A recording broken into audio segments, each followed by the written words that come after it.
Panahong binabastos ang malasakit at binabaliktad ang hustisya, panahon na para muling ipaglaban ang tama. Ang laban ni Duterte ay hindi pa tapos. Kailangang ituloy, kailangang ipagtanggol. Hindi lang ito tungkol sa mga proyekto, ito ay laban kontra katiwalian.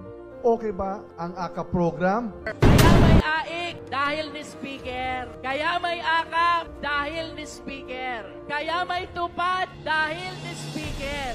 Laban para sa kinabukasan ng bawat Pilipino. Ngayon, nais nilang tanggalin si Sara Duterte, ang isa sa natitirang matatag na leader na hindi sumusunod sa bulok na sistema.